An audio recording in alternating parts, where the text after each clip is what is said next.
How are you today? I know you all must be waiting for my video to be uploaded.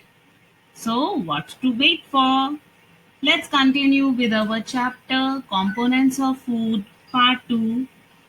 So far, we have discussed carbohydrates and proteins as component of food in our previous presentation. Now, in this presentation, I will discuss about fats, vitamins, and minerals. These all are also important components of food. After carbohydrates and proteins, next component that we are going to study, they are the fats.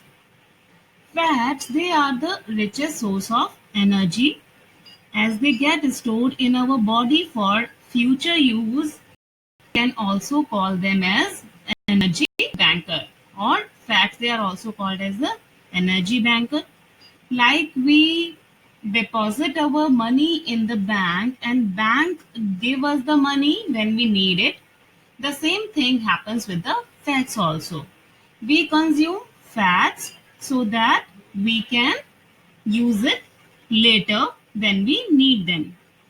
Like while playing or doing some difficult task, when we get short of energy, our body takes the energy which is stored in the form of fats. That is why they are called as the energy banker. Also, the another property of fats is that it keeps us warm. Why so? This is because fats they are bad conductor of heat. That is, they are insulators, and thus they do not allow heat to escape. Instead, it traps the heat. Now, there are two types of fats, saturated fats and unsaturated fats. So, saturated fats, they are solid at room temperature and we get them from animal sources. The example of saturated fats are butter, cheese, meat, etc. Look, butter and cheese, they are solid at room temperature, while the unsaturated fats, they are liquid at room temperature and we get them from plant sources. Plant sources like avocado, walnut, sunflower oil, canola oil, etc. Now, as we know that excess of everything is harmful. So as the excess of fat, it is also harmful. Apart from causing obesity, the excess of fat increases the risk of heart diseases. How it happens? Because as we take the excess of fat, it gets deposited in the inner lining of the heart and make it narrower, and thus proper blood circulation does not takes place and it causes the risk of heart attack or heart failure. So excess of fat is harmful. Now, how will you check whether the food that you are taking it contains the fat or it does not contain? So, we will perform a small test for it. Take the food item that you want to be tested, wrap it in a piece of paper and crush it. Now, if the oily patches appear or if the paper it becomes translucent, then it shows that the food item it contains the fat in it. Now, after fats, let us discuss about vitamins. Vitamins, they are also one of the most important component of food which is required to protect our body from diseases. Though fats they are present in the smaller quantity as compared to carbohydrates and proteins, but again their deficiency may cause different deficiency diseases. About these deficiency diseases, we will discuss in our next presentation. Now different types of vitamins are also there. In total there are 13 vitamins, but the main vitamins are vitamin A, B, C, D, E and vitamin K. Now, why I said 13 vitamins in total? Because vitamin B is again of different types like vitamin B1, vitamin B2, B3, B5, B6, B7, B9, B12. And all these different vitamins, they have different scientific names. Like vitamin B1, we call it as thiamine. Vitamin B2, it is niacin. Now, we will learn about these names in our higher classes. Vitamin A, D, E and vitamin K, we categorize them as fat-soluble vitamins because they are stored in fat tissues and we use them only when our body needs them.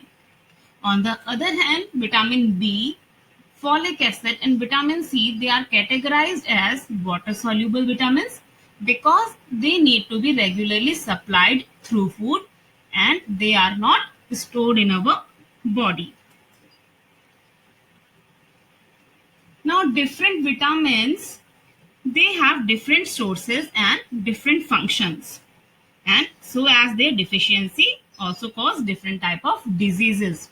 Like vitamin A, the sources of vitamin A are milk, carrot, papaya, and all these items. These are the sources of vitamin A. And the main function of vitamin A is that it keeps our skin and eyes healthy. Now, for proper growth and development and for the formation of red blood cells, vitamin B complex is very important, and we get B complex from all these sources. Now, vitamin C is very important and we get it from citrus fruits. Citrus fruits like orange, grapes, lemon, lime, all these juicy fruits which has a sour taste. These are the citrus fruits.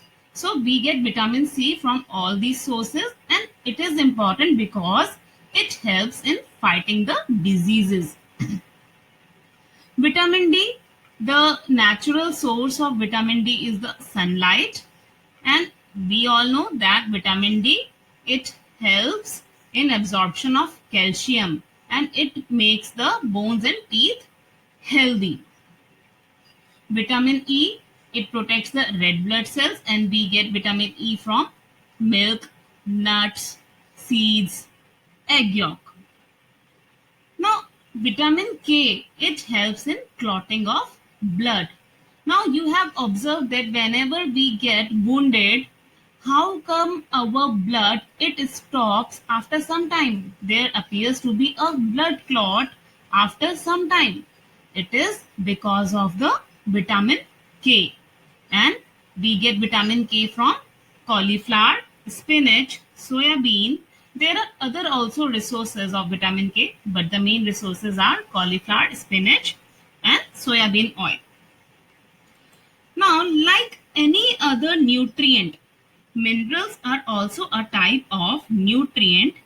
It is required again in small quantity, but minerals, they help in normal body growth and functioning of our body. Also, it maintains normal heartbeat. Now, minerals, they are categorized in two categories: macro minerals and trace minerals. Macro minerals, macro means large. So, the minerals that are required in large quantity, they are known as the macro minerals. Example of macro minerals are calcium, phosphorus, magnesium, sodium, potassium, chloride and sulfur. Now, trace means the smaller quantity. Those minerals that are required in smaller quantities, we categorize them as trace minerals. Example of trace minerals are iodine, copper and zinc. Look, these are the symbols that we use to represent all these minerals. Now again, different minerals, they have different sources and different functions. Iron, we get iron from apple, beetroot, liver, green vegetables and sprouts and turnip. Iron is important because it helps in the formation of hemoglobin. What is hemoglobin? Hemoglobin is the iron that is present in our blood cells. So for the formation of blood, hemoglobin is important, and hemoglobin we get it from the iron. Now calcium, again calcium, milk and milk products, they are very rich in calcium and it helps in the strengthening of bones and teeth. Phosphorus, we get phosphorus from cashew nut, banana, carrot, whole grain. These phosphorus, it helps in the making of energy rich compounds in our cells. Now for general growth, potassium is very important. To control the functioning of thyroid gland, iodine is very important. Now proper functioning of nervous system is happening because of the proper intake of minerals, and that is present in the common salt, pumpkin, ladyfinger and seafood. To keep our teeth and bones healthy, apart from calcium, we need fluorine also, which is present in tea and water. So these minerals, they have the different type of functions which are obtained from the different sources. So kids, that's all about these components. We will discuss two more components and the diseases which are caused due to the deficiency of these components in our next presentation. Till then, stay safe and healthy, and don't forget to watch my next video, which will be the continuation of this chapter. And yes, if you have not subscribed to my channel till now, please do it now. Thank you for watching.